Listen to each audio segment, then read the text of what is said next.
Bueno, ¿cómo les va? Bienvenidos aquí en este bloque de Noticable con colegas también invitados de Pozo del Molle, aquí acompañándonos en la TV Cooperativa. Estamos con gente muy allegada a nuestro Pozo del Molle, como es el doctor Francisco Fortuna, el intendente Fernando Ruiz Díez, secretario de Gobierno Martín Roland. ¿Cómo les va? Bienvenido.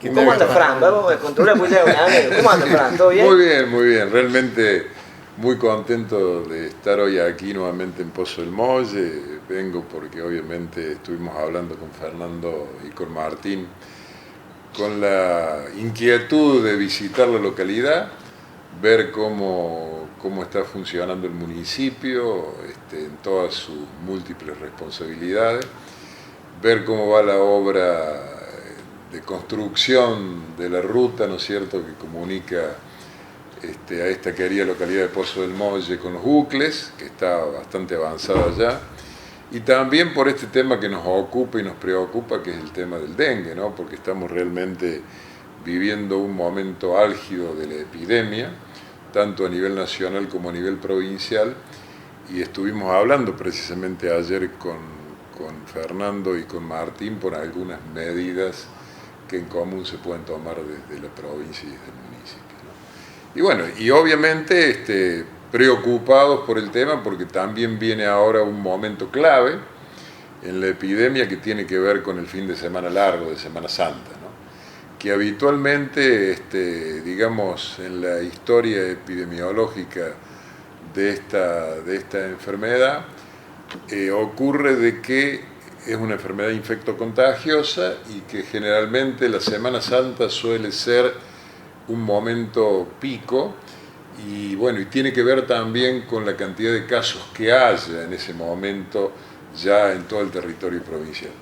Que este año es el año en donde notamos la epidemia más alta, no tanto en el país como en la provincia de Córdoba. Tenemos alrededor de 22.000 casos digamos, consignados a nivel de la provincia, ¿no? Y en ese sentido también nos preocupa la situación territorial. Lógicamente, la localidad de Pozo del Molle, desde el punto de vista epidemiológico, se tomaron medidas tempranas y efectivamente también el buen trabajo que se ha hecho se ve en sus resultados porque hay un número de casos que está por debajo de lo que está pasando en el orden provincial, ¿no? En el promedio, digamos, de la provincia, en el departamento nosotros tenemos la localidad de Luque y de Villa Rosario, que son las más afectadas en este momento. La localidad de Luque tiene 395 casos y Villa Rosario tiene 343 casos. En la provincia se ha hecho un relevamiento de todas las localidades, pero especialmente aquellas que superan los 100 casos. Acá en la cercanía tenemos Las Varillas, por supuesto San Francisco y una localidad que se ha visto particularmente afectada del departamento San Justo es Arroyito. Bueno, y Córdoba Capital, que es la que por su cantidad de habitantes y por ser un conglomerado muy importante, es la que mayor cantidad de casos tiene, está superando los 11.000 casos. Bien. Es un panorama que por el momento lo que uno escucha decir de la voz de Fran es, en este caso, por ahí ejemplificar en números. Pero por ahí está bueno empezar a hablar de qué se puede hacer de ahora en adelante. Más allá de que haya, digamos, una buena acción de este municipio y que tempranamente tomó acción. Pero ¿qué es lo que ahora viene del gobierno para asesorar a los municipios de ahora en adelante? Fundamentalmente en este momento epidémico hay que tratar de hacer un buen diagnóstico primero para poder separar los casos leves de los casos graves y muy graves, ¿no es cierto? Y también tener un sistema de alerta temprana para poder derivar a los pacientes que necesitan de una atención preferencial, ¿verdad? Si bien, bueno, en la provincia estuve esta mañana conversando en epidemiología y nosotros tenemos aproximadamente, de toda la casuística, aproximadamente un 6% que son los casos más graves, ¿verdad? ¿Y cómo se manifiesta el caso más grave? Bueno, fundamentalmente la amenaza más seria es son los problemas hemodinámicos que se presentan en el paciente, las posibilidades de hemorragias, ¿no es cierto?, que son fundamentales. Los signos tempranos son porque hay una epístasis a veces, o una gingivorragia, una hemorragia nasal o de las encías, pero después, bueno, se pueden transformar en hemorragias más importantes, y eso es porque la enfermedad, el virus, actúa disminuyendo la eficacia del sistema inmunitario por un lado, por eso caen los glóbulos blancos y fundamentalmente las plaquetas, ¿no? Y puede ocasionar también daño hepático, movilización de enzimas hepáticas, y después, si el cuadro se hace más complicado, genera, ¿no es cierto?, un cuadro con alteraciones hemodinámicas, sufrimiento renal, insuficiencia renal y, bueno, y circunstancialmente la muerte, ¿no? En esto también hay que tener en claro una cuestión, ¿no es cierto?, el cuidado de la mujer embarazada, ¿no? Porque, digamos, en esto yo quiero hacer hincapié especialmente de que la mujer embarazada, la que está con mayor riesgo, es aquella que está próxima al parto, ¿verdad? En la etapa de preparto, si la mujer se infecta, puede haber problemas porque, bueno, cuando se desencadena el mecanismo de parto, ustedes saben de que naturalmente es posible que la hemorragia se agudice y que haya problemas, y además porque el niño recién nacido está padeciendo la infección aguda, y eso puede también, como es más vulnerable, ¿no es cierto?, traer problemas con la evolución también de ese niño, ¿verdad? Yo a la mujer embarazada le recomendaría hoy, en cualquier etapa de su gestación, que en este fin de semana largo trate de no movilizarse, ¿no? O si se moviliza, cuidarse, ¿no? Si va a los lugares, porque hoy, digamos, la epidemia está en toda la provincia de Córdoba, puntualmente en los lugares en donde hay mayor en las ciudades más grandes, pero está en todos lados, por lo tanto hay que cuidarse, ¿no? Y cuando uno se moviliza, va a un restaurante o camina en algún lugar en donde hay más gente, por eso los espectáculos públicos, los lugares en donde la gente se moviliza, habría que tomar precauciones en ese sentido para que la mujer no se exponga. Las personas que tienen comorbilidades, las personas mayores, ¿no es cierto?,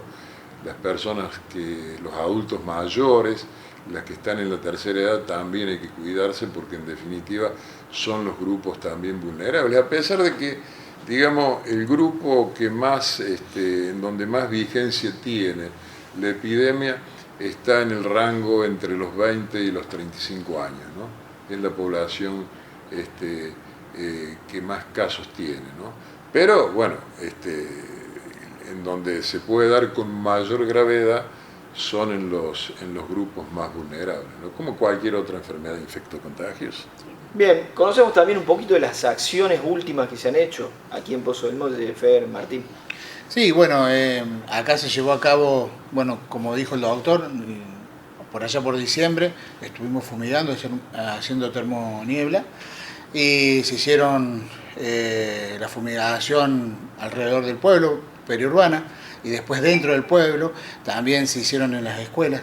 Así que, bueno, y ahora estamos haciendo los bloqueos en domicilios donde hay pacientes con dengue, y bueno, por ahora se están llevando esas acciones. Después estamos pidiendo a la gente que descacharree, que trate de evitar cualquier tipo de juntada de agua donde el mosquito pueda hacer huevo y pueda llegar a proliferar. Entonces hay que tratar de esas acciones, sumarla al trabajo nuestro y así al trabajo de los médicos, porque entre todos creo que esta es donde tenemos que unir la fuerza, porque esto no depende solamente de un municipio, sino depende también de las personas que viven, de la comunidad, y también, bueno, junto con los médicos para colaborarle en esta situación, ¿no? Que la verdad que nos preocupa a todos, como dijo el doctor, nos preocupa a todos y nos ocupa. Entonces, y bueno, justamente compramos 2 máquinas para hacer fumigación, termoniebla, que nos van a entregar ahora en estos días, y vamos a estar accionando junto con Zoonosis, bueno, con Marcelo Ramírez, que está encargado de Zoonosis, y junto al ingeniero agrónomo Franco Rivas. Así que vamos a estar trabajando mancomunadamente junto con ellos para llegar a hacer las acciones necesarias para hacer los bloqueos. Esas 2 máquinas están por llegar y eso agiliza ya las el tenemos. bloqueo, digamos, lo que se hace Sí. es sectorizar el lugar donde hay No casos. descartamos hacer acciones en puntos específicos, en barrios específicos, en los cuales ya notamos que se están multiplicando los casos, sobre todo barrios de la periferia. O sea que hay vecinos de esos barrios que ya han sido confirmados sospechosos de dengue, y llevar a acciones determinadas a barrios específicos de descacharreo, junto con toda la gente del corralón, para que eliminen y se cargue inmediatamente y dispongamos de esa basura, y hacer acciones intensivas en barrios puntuales de fumigación, como bien lo decía, que bueno, los líquidos van a venir de la provincia gracias a la gestión de Francisco, y ya están llegando a nuestra localidad, ¿no? Bien, eso no distingue obviamente de día horario, eso cuando ustedes lo tengan, lo hacen, digamos. Porque, probablemente sí, la semana que viene teníamos pensado articular. Sí, ya la semana que viene vamos a estar haciendo eso. Justamente ahora venimos de hacer una fumigación con mochilas, así que en el domicilio estuvimos en el barrio Metalúrgico y en el barrio Algarrobo y también de Ayuda Mutua. En esos barrios estuvimos haciendo bloqueos. La semana pasada estuvimos en el barrio Lactal, Maidana, y también parte del Alfonsín. Así que bueno, estamos yendo por barrio. En la medida que hagamos los bloqueos vamos a ir también, estamos golpeando las puertas para que la gente nos deje entrar a sus domicilios y entrar a fumigar ahí a los patios. Y bueno, entre todos creo que es la acción que tenemos que llevar adelante. ¿Cómo es el tema de la comunicación y en caso que se van detectando casos, ustedes lo siguen, están al tanto, se comunican, y en caso que felizmente no tenemos ninguna información de algo que haya sido mucho más grave, ¿no? Pero digo, ¿cómo es? ¿Ustedes ya saben dónde ubicar, a qué puerta golpear, digamos? Se hace todo un trabajo de campo previo de encuestas socioambientales que va a gente del municipio, y esto también te lo obliga a hacer la normativa que impone Sonosi para tener un verdadero relevamiento en las acciones de bloqueo, y se arma un radio determinado de 300 metros cuadrados desde el punto de la persona que está infectada, que se toma el domicilio, y bueno, se va encuestando para ver si lo van a dejar pasar o no y quiénes son, se van tomando los datos y manifestándole que en determinado día se va a estar haciendo la fumigación, ¿no? Esto es un trabajo en conjunto, Titito, porque bueno, junto con los doctores, como están trabajando, ellos también nos manifiestan la cantidad de pacientes que ya fueron detectados y los posibles, entonces también nosotros vamos trabajando en la medida que ellos nos vayan dando a conocer los resultados, ¿no? Se habla, Francisco, de lo que se puede llegar a hacer a futuro, digamos, porque más allá de que lo mejor que nos vendría todo es una bonanza en el clima y un cambio ya de que se vaya esta humedad y el calor, que es lógico, digo, novedad en esto, pero si hablo de acciones, se piensa ya por las dudas en un escenario que sea o no. Sí, por supuesto. Vos has puesto en tela de juicio un tema que es muy importante, que bueno, ya se está apreciando lo que es el cambio climático, ¿no? En donde una enfermedad que era epidémica en nuestro país y que empezaba generalmente, digamos, en América del Sur, desde Brasil, y venía para abajo, digamos, para lo que son los países que están más al sur, ¿no es cierto? Y entraba por el norte en nuestro país. Ahora es una enfermedad que se está haciendo endémica por el cambio climático. Era una enfermedad tropical o subtropical el dengue, ¿no? Porque el mosquito, el Aedes aegypti, es un mosquito fundamentalmente domiciliario y que es un mosquito de clima cálido, ¿no? Ahora lo que ocurre es que este clima templado que teníamos en nuestro país, que venimos hablando con Fernando y con Martín, bueno, se está cambiando. Y bueno, y recién estábamos hablando también de que están conviviendo el COVID, ¿no es cierto?, con el dengue.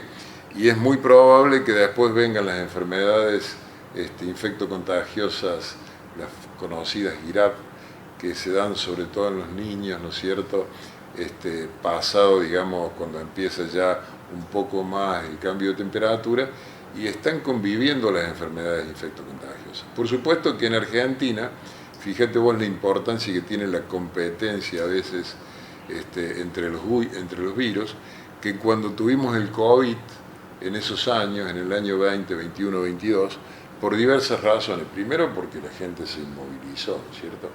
Pero también porque, bueno, la competencia entre los virus y la no exposición que hubo hizo de que estas enfermedades es como que tuvieran una bajada, digamos, en su incidencia.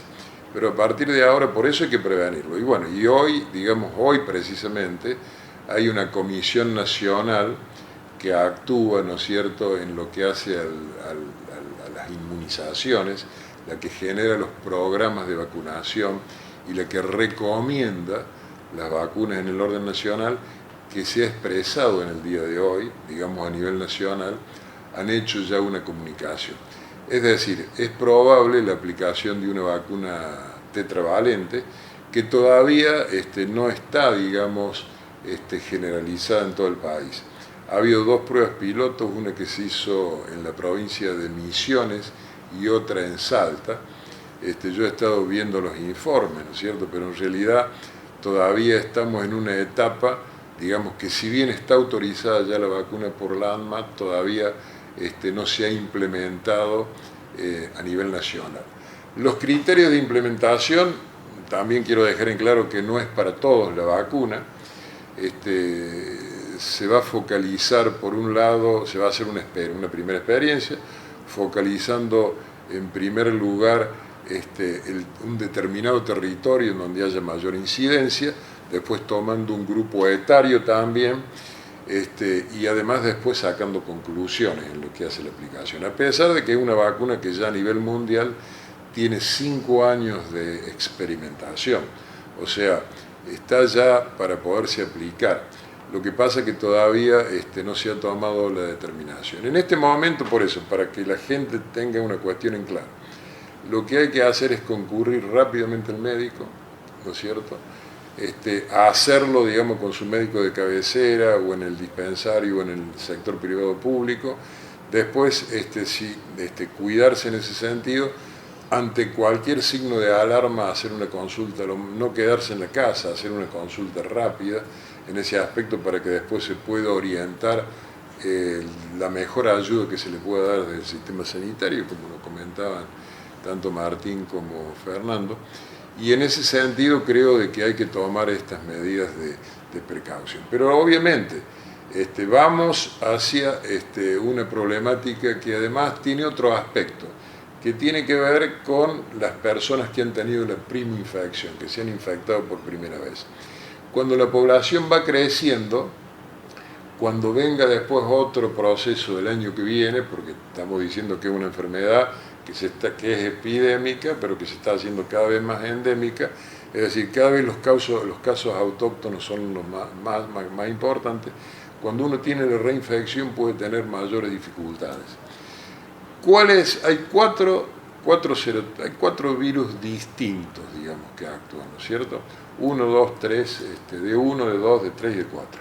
¿Qué predomina en Córdoba? El D2, en esta epidemia. Eso pasa en la región centro, y en el noroeste, en el noreste, están predominando los otros grupos, ¿no es cierto?, los otros virus. Pero digamos, acá tenemos en Córdoba D2 y una porción de D1. ¿no? Esto quiere decir que esa población que se infectó, cuando se reinfecte, puede tener mayores problemas, ¿no? Porque hay como una reacción diferente cuando se reitera la infección.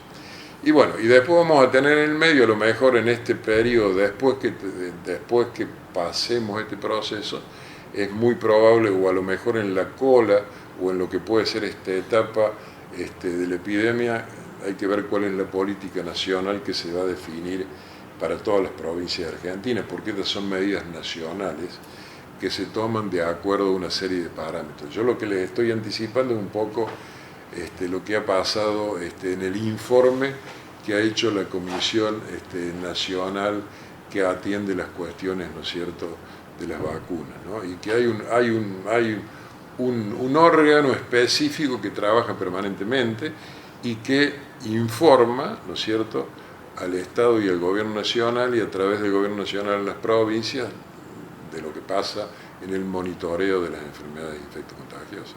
Bien, quiero hacer una pregunta ahí a una colega. Sí. Sí, para saber un poco qué es lo que hace que haya zonas rojas o a qué se atribuye, como pasaba con el COVID, si eso tiene que ver con la circulación o cuál es la causa. Fundamentalmente, digamos, tiene que ver con esto que estábamos comentando. No hay un solo factor, hay varios factores que hacen de que en una zona haya mayor cantidad de casos. Fundamentalmente tiene que ver, ¿no es cierto?, con la cantidad de personas, con la densidad poblacional. Por eso es una enfermedad que es mucho más, circula mucho más rápidamente en las ciudades grandes, a pesar de que esto necesitas un vector, ¿no es cierto?, que es el mosquito. Y que el mosquito fundamentalmente es un mosquito domiciliario, que está dentro del hogar y en la periferia del hogar. Por eso cuando se hace un bloqueo, uno identifica el caso en un domicilio y después en 300 metros a la redonda lo que hace es investigar si ha habido algún otro caso, investigando los síntomas que las personas pueden tener, ¿no es cierto? Que sabemos que fiebre, dolor de cabeza detrás de los ojos y artromialgias, dolores musculares y dolores articulares, se llama enfermedad quebrantagruesos, porque el dengue tiene esa particularidad. En su momento de pico clínico, las personas están muy doloridas y están con decaimiento también.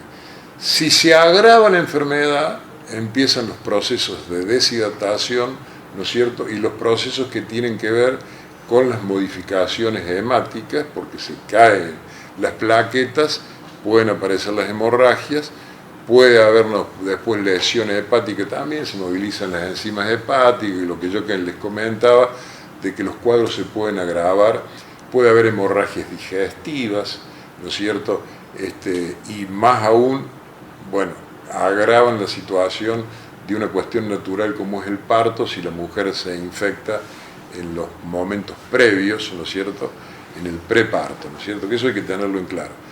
Hay transmisión de la madre al niño, esto lo quiero decir, porque hay transmisión vertical, y en definitiva no hay mayores dificultades en esa transmisión.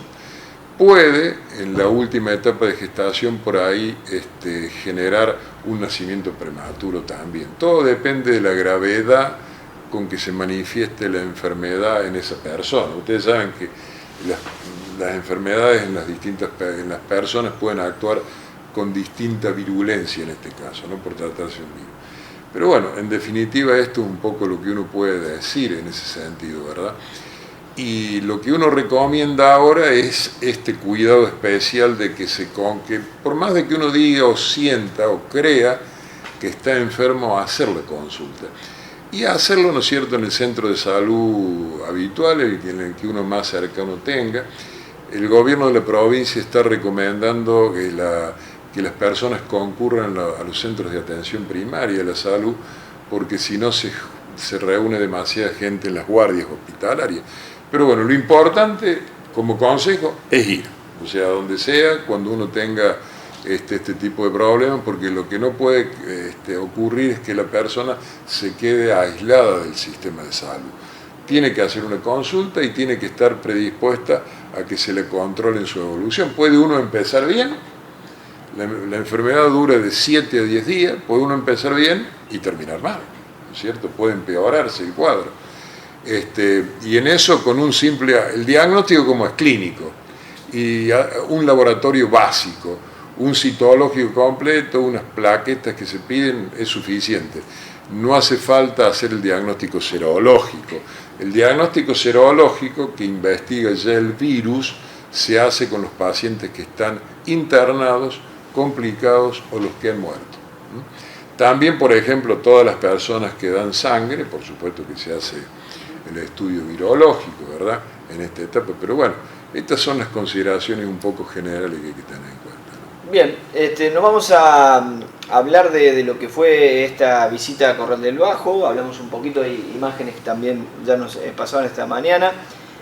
digo, importante esta obra en un momento donde sinceramente hay recortes que se sienten y la provincia por ahí sigue avanzando en este tipo de situaciones, que es importante, porque avanzar en esto significa emplear a gente. Bueno, ni más ni menos. ustedes saben de que esta hermosa ruta que une Pozo del Molle con los Ucles tiene una larga historia, porque con el gobierno municipal peleamos la construcción de la ruta, ¿no es cierto?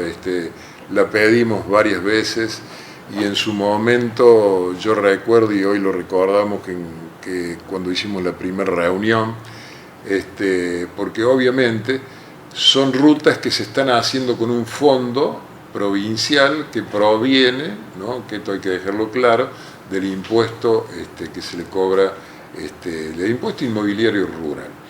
Entonces, bueno, en este momento la provincia está manteniendo la ejecución de estas obras.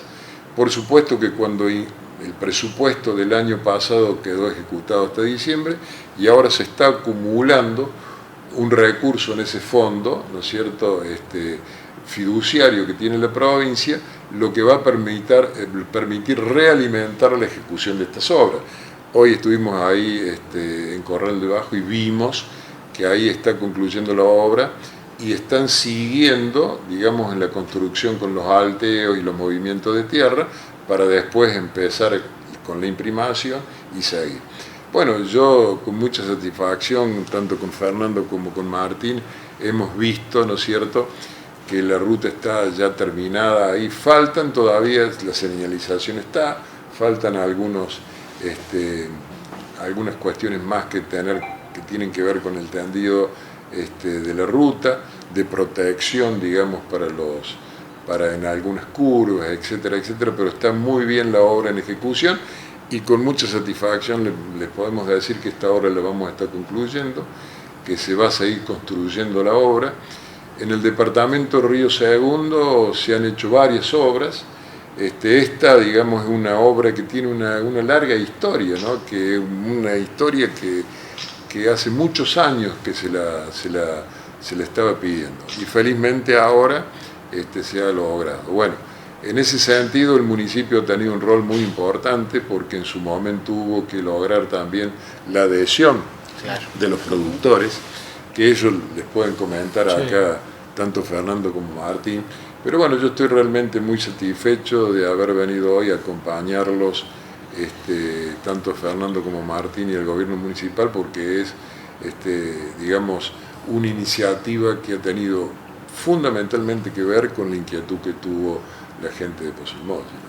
Bien, es un momento complicado, digo, porque uno escucha por ahí diferencia de pensamiento que por ahí se plasman en los discursos del presidente, del propio gobernador, pero esto después termina repercutiendo a los de abajo, que somos nosotros claramente. Digo, los fondos y esos recortes que hay hacen de que tenga que elegir bien a dónde destina y a qué le destina la provincia. ¿Qué es lo que piensan desde el gobierno provincial?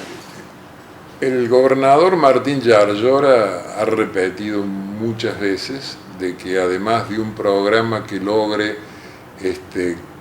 controlar la macroeconomía en el orden nacional, que logre un superávit fiscal, que logre una estabilidad económica, y los recortes que se deben hacer en los gastos que no son productivos o eficientes del Estado son muy importantes, pero no hay que descuidar todo lo que es el sistema productivo, ¿verdad? Porque si uno deja de lado o digamos, se despreocupa de lo que es la obra pública, con la modalidad que tenemos en Córdoba, ¿no? Porque, ojo, esta obra pública que está haciendo la provincia de Córdoba proviene de un fondo específico que ponen los vecinos, los productores rurales en este caso, y las comunidades del interior, para lograr en definitiva un fondo que nos permita hacer obras de pavimentación y mejoramiento de todos los caminos secundarios, que son 53.000 kilómetros en la provincia. Pero bueno, ha quedado demostrado, y uno de los departamentos en donde más obras se ha ejecutado es nuestro departamento Río Segundo. Se terminó Carriló Calchino Oeste. Ahora estamos en esta ejecución, con esta dinámica, que lo vamos a estar terminando también.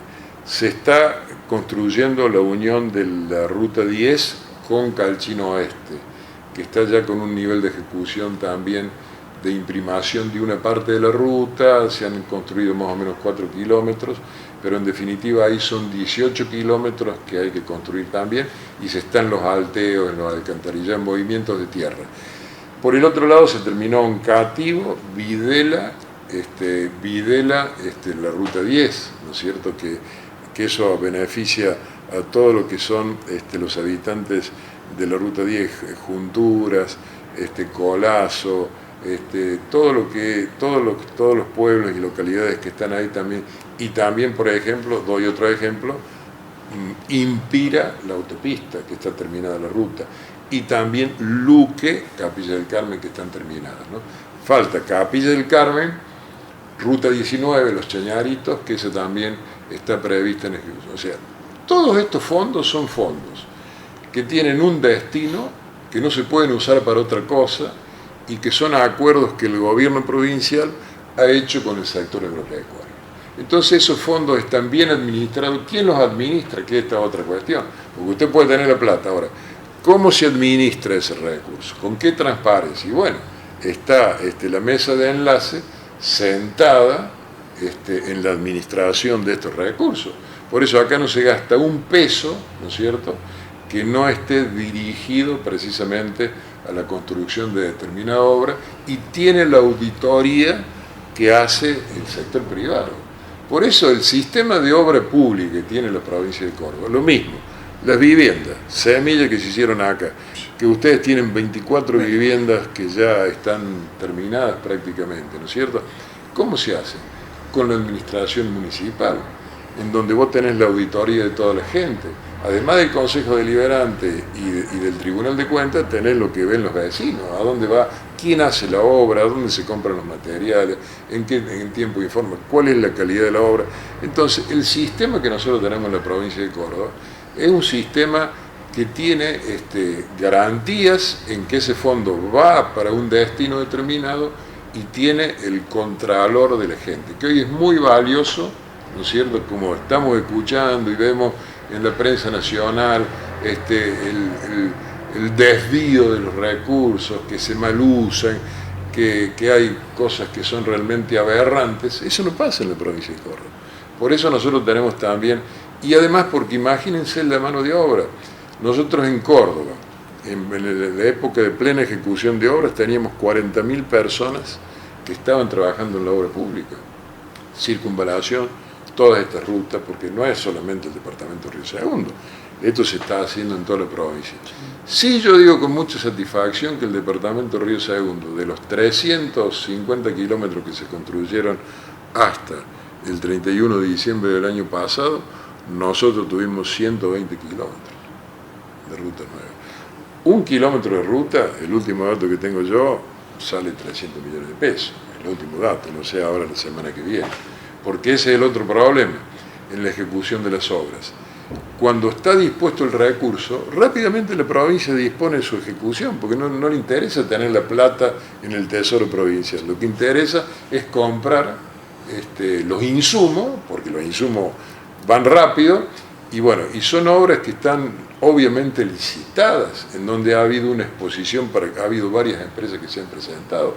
Es decir, la dinámica es muy buena. Por eso nosotros, el gobierno de la provincia tiene, primero, la voluntad política de determinar las obras que están en ejecución, y después irlas ampliando en la medida en que nosotros vayamos superando también esta crisis económica que afecta indudablemente a todo el sistema. Ahora, ¿cuál es el otro problema que nosotros vemos en el orden nacional? Que el gobierno nacional hace cerrar sus números, pero, digamos, transfiriéndole a las provincias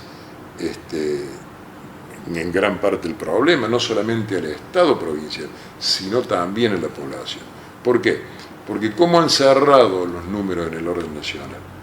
Con el aporte de los no incrementos en los haberes jubilatorios, con la no transferencia de recursos que están pautados hacia las provincias legalmente, por ejemplo, Caja de Jubilaciones, provincia de Córdoba, que eso implican 13.000 millones de pesos por mes que no están ingresando en las arcas provinciales y que es un recurso que es de las provincias, porque las provincias en su momento cedieron el 11% del IVA para que el Estado Nacional atienda el déficit de las cajas no transferidas. Es plata de las provincias.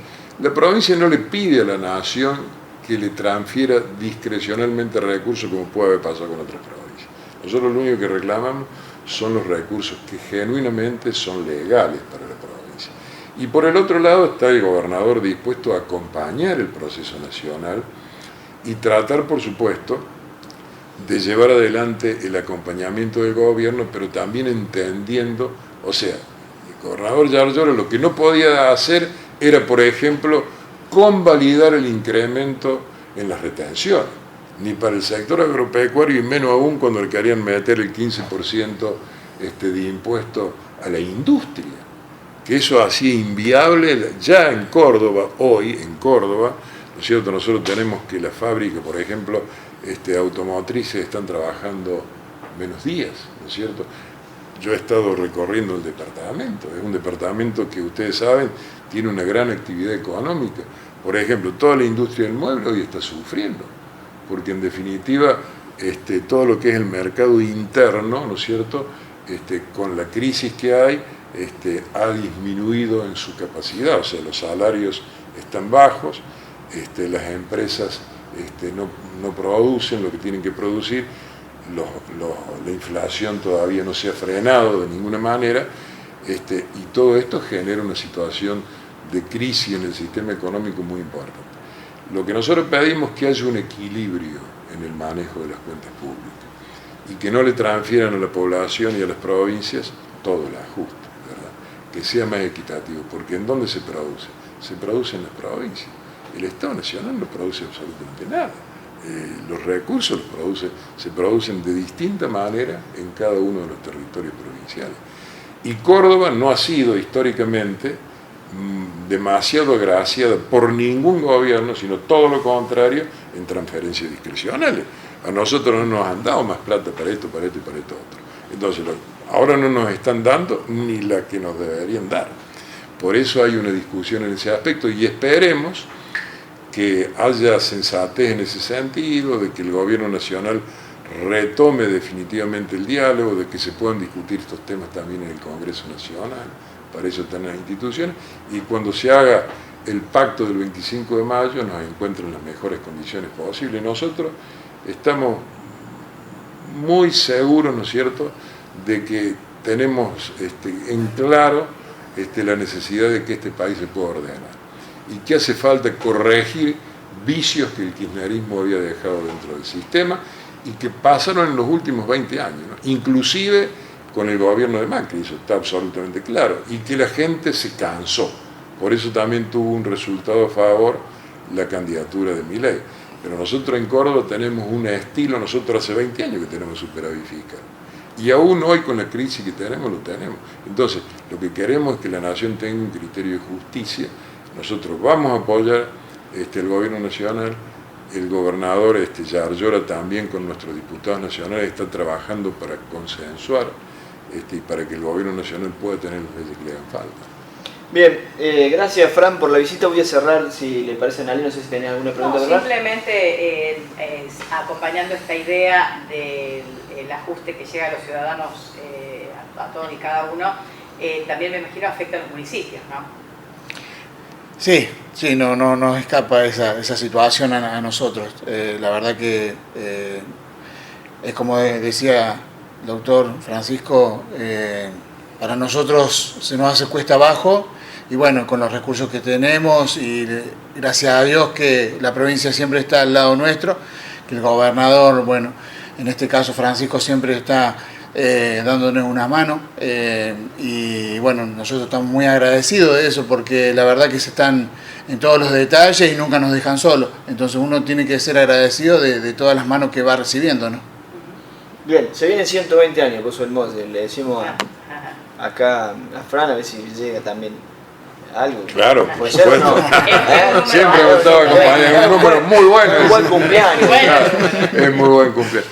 No, realmente, yo realmente les agradezco, y esto que decía Fernando es muy importante porque el gobierno de la provincia está tratando de sostener las obras en el interior y además de transferirle, de mantener el criterio de ejecución de obras con los municipios y comunas, transfiriéndole. Ayer, por ejemplo, ¿no es cierto?, estuvo participando Fernando, yo también estuve acompañando, estuvo Pozo del Molle ahí, en un desafío nuevo que vamos a tener desde los gobiernos locales, que es la participación directa en el sistema educativo del municipio. Que eso es una novedad y que es muy importante para que lo que es toda la infraestructura y el movimiento de la educación y los contenidos educativos tengan que ver cada vez más con las regiones y con los municipios y comunas. Entonces el intendente va a ser quien va a conducir, quien va a coordinar una acción junto con las escuelas, y en la localidad de Pozo del Molle, por ejemplo, se va a poder definir si el Zoom de una escuela se usa para una cuestión comunitaria. No va a hacer falta pedirle autorización al Ministerio de Educación. O cuál es la currícula que una escuela secundaria de nivel medio de la localidad de Pozo del Molle debería tener para poder aprovechar mejor la producción local. ¿Qué pasa, por ejemplo, con los temas que están vinculados a la producción agropecuaria en la zona, ¿no es cierto?, concretamente las economías regionales? Es decir, y esto va a ser muy importante porque nos va a permitir a nosotros ir mejorando e involucrando más al intendente, como lo hace hoy en salud, como lo hace en la obra pública, también hacerlo en la educación, ¿no? Para que en definitiva el intendente y el gobierno municipal tengan un conocimiento también de cuántos chicos asisten, de cuáles tienen problemas para asistir, de que por qué la repitencia, es decir, una serie de cuestiones que hoy se le abren las puertas a la comunidad, también para que el sector productivo participe, para que los medios de comunicación participen, para que todas las instituciones participen, y bueno, y eso también es un desafío muy grande que ayer el gobernador ha firmado ya alrededor de 90 convenios, ¿no?, con 90 municipios, y de nuestro departamento estuvo Pozo del Molle, Las Junturas y Río Segundo, representando el departamento de la firma. Bien, muchas gracias, y bueno, aprovechamos para saludar, para desearle felices Pascua a toda la gente acá de nuestra localidad. Igualmente, también vaya nuestro saludo. Muchísimas gracias y bueno. Y muy agradecidos, como siempre, por habernos permitido visitarlos hoy.